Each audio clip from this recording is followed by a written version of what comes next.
Wingardium Leviosa.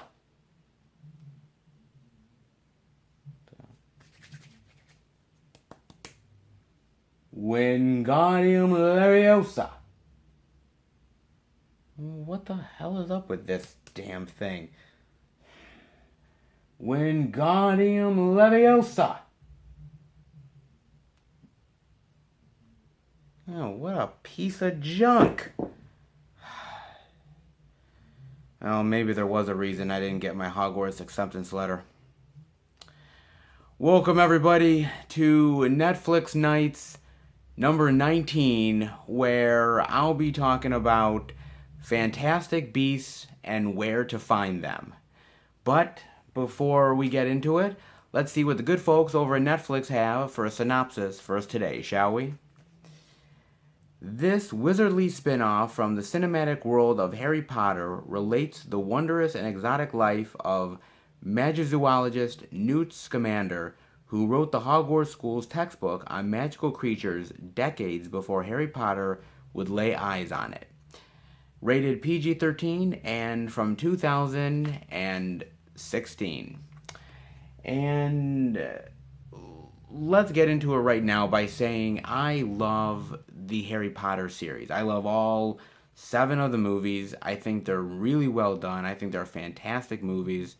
And for me, to get this out of the way right now, I'm not a huge Harry Potter fanatic. I haven't read the books. I haven't really gotten to this world as much as I know a lot of other people do. I love the movies, and that's where my love is right there with the movies. And I didn't get a chance to check this movie out in the theaters, so I finally decided, you know what, I'm going to give it a chance, and I'm going to actually try my best to actually watch this and give it a shot. I had heard mixed things about the movie. I hadn't heard a lot of wondrous things, so I thought, okay, let's go into it and let's see what we have here. And, you know, the idea is that, look, J.K. Rowling wrote this children's book called Fantastic Beasts and Where to Find Them back, I believe, in 2001. It was a charity thing for children. She wrote it. It wasn't a major book. It was just, you know, something to expand the universe a little bit and for the kids. And, you know, Warner Brothers wanted more of that Harry Potter money. They were like, okay, Harry Potter's done. We want more of that cash. Can you give us something else? And they're like, well, you know, we have this Fantastic Beasts property thing, and, you know, I mean, maybe we can do that. And they did it. She wrote the screenplay. And I'm just going to air it out right now. I just think the movie is okay. It's not great.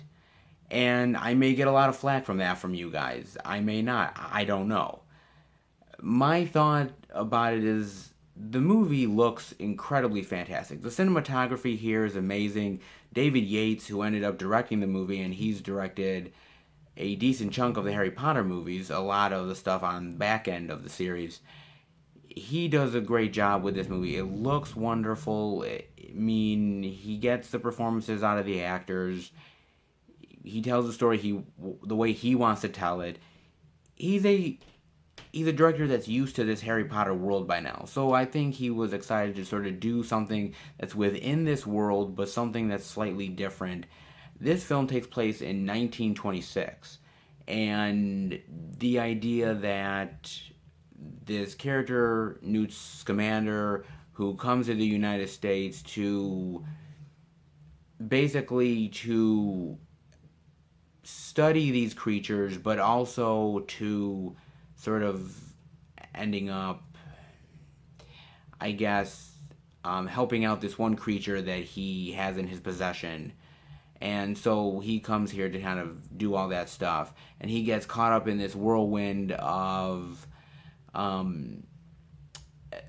this whole thing going on with them trying to find this bad guy, and his suitcase coming loose and things popping out of it and everything. So, I mean, now that sort of happens from there. I guess with the acting first, I think Eddie Redmayne, who plays Newt Scamander, I think he does a great job with this role. I think he absolutely nails it. I think he brings a certain a certain amount of quirkiness and uniqueness to this role that not many actors would have brought to it. And I know that he was the only choice they had for him to play this role. Nobody else they had, it was him. And he did a phenomenal job.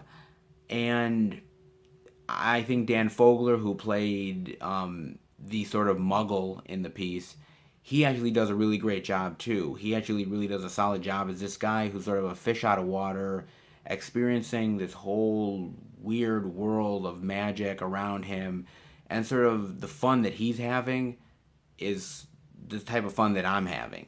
And I really liked his role in it a lot. Kathryn Waterston is also in this movie, and I liked her for the role she had in Alien Covenant, and she had a small role in Logan Lucky that I really did enjoy as well. She's not terrible in this movie, but she's kind of bland in the role. I don't know if it's basically the dialogue or the character she was given or just her as an actress. I don't know. It just felt a little flat to me, unfortunately, and it was a real pain because I was like, man, she's a good actress, but I'm not feeling anything for her character. There's nothing here. She's not giving me the type of emotion and ultimate character that I sort of want to continue on with. She doesn't have that.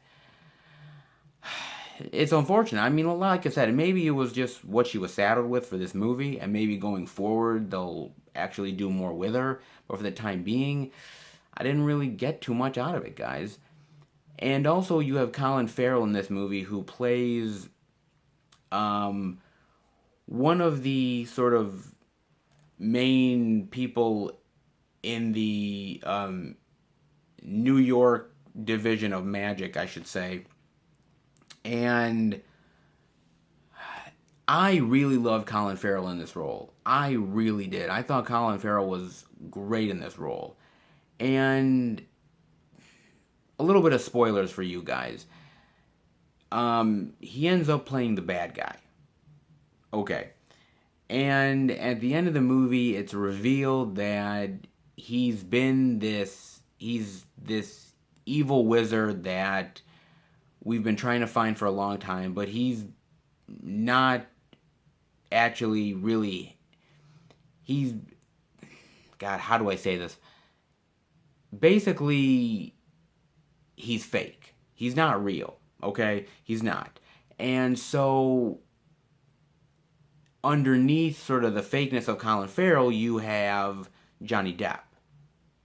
And he plays this character of Grindelwald, who is this evil wizard that has done a lot of terrible things and people are trying to find him. And sort of Johnny Depp is revealed at the end of the movie. And how do I feel about Johnny Depp being in this? Look, for me personally, I would have rather stuck with Colin Farrell. I like Johnny Depp. I do. But I feel like Johnny Depp, why does he have to be in this property? For me, I think the character of Colin Farrell in the movie, I think fits better for this world, I think, than what Johnny Depp might bring to it. Now again, in the second movie, Johnny Depp could surprise me. And so I'm not going to say yay or nay on him yet, but I'm kind of nervous about it. Not only that, but you really don't even really get to know Grindelwald at all. You don't really get to know any of the really bad things he's really done, or really even get to know him even slightly as a character a little bit. So a lot of that heavy lifting that they have to do for that character won't come until later on in the series. Now, the problem with that is that in the Harry Potter movies, you had Voldemort. And even in that first movie, you got to know Voldemort a little bit. You got to know some of his backstory a little bit. You got to have that connection to him. You already were starting to grow with him as a character in that first movie. You don't get this with the Grindelwald character in this movie. You're introduced to who he is at the end of this movie, and that's it. And so you're supposed to be intrigued enough where you want to go forward with it, but unfortunately, you don't have that. And it's really unfortunate. I think that a lot of the times, you know, it just sort of felt like they were punting to the next film. Like, okay, we're not going to say anything about this guy. Let's punt it to the next film and deal with that. And I sort of get it because they had a lot of heavy lifting with this movie regardless. So I totally get it. I do. Beyond that, I think the music is good, very reminiscent of Harry Potter. I think that, all the actors do an amazing job with these roles that they have. You feel the Wizarding world is a very vast world. And I also really want to say I love the creatures in this movie. I love the designs of the creatures. I think the CGI is really well done. I think they have the resources to really do some really wonderful things in this movie. There's really some fantastic stuff here. I think the designs of these creatures is gorgeous. And you got a little glimpse of it in the Harry Potter series before, but this really goes above and beyond. It is absolutely amazing. And I really loved it a lot. Other than that, look, the movie, it's not as good as the Harry Potter series. And I think that's a problem. I think the problem is that I think you look at this series and you say, it's sort of, I think, the second-rate Harry Potter of this big, huge cinematic world of Potter, right? It's almost like doing the appendices in Lord of the Rings, right? You have the main Lord of the Rings story, and you have the Hobbit stuff to a certain extent as well. And then they're like, well, we need more. We need more of that money. Let's go do the appendices. And then you realize that the appendices, they're not good material for a movie. They're okay. It's kind of cool little info to have in the movie. It's cool little bits and pieces, but nothing really stands up to a movie here. And that's how I feel Fantastic Beasts is. There's a lot of cool little connections to the Harry Potter world, and I think for people who are big Harry Potter fans, you guys are actually going to really dig a lot of this stuff. For me, I look at it as a structure of a movie and say it's not as good as Potter. I think the Harry Potter series has more interesting characters. I think they had a far more interesting world. I invested in the characters more easily than this movie. Everybody's doing their job well. And I feel like over the next few movies, I'll be able to connect with these people maybe a little bit more. The only person I had a big connection to was Newt. That's it. And so going forward, they have to do a lot of heavy lifting for me to care. It's just a middling entry into a series. I'm hoping they do better. I'm hoping there's going to be more work put into it. But, guys, I honestly don't know. I mean, so I'm interested to see what you guys think of it. What did you guys think of Fantastic Beasts and Where to Find Them? Do you agree with me? Do you think there's more potential in this series? I think there's potential here, but they have to really work at it, I feel like. I think the first film in Harry Potter really delved into a world that I wanted to explore. Fantastic Beasts, it was nice to live in it for a moment, but I didn't want to really go too much farther. So we'll see. But that'll do it for Netflix Nights number 19, Fantastic Beasts and Where to Find Them. Thank you for watching. If you liked the video, definitely give it a thumbs up. And if you're new to the channel, welcome. Hope you have enjoyed this content and hope you enjoy the other content I've been doing. If you do, hit subscribe and you'll get more of it. Also, make sure you're hitting that little bell for the notifications so that you'll get notified every single time that I make a video. Alright guys, I will see you guys next time for another Netflix Nights. Have a good one, guys. Take care.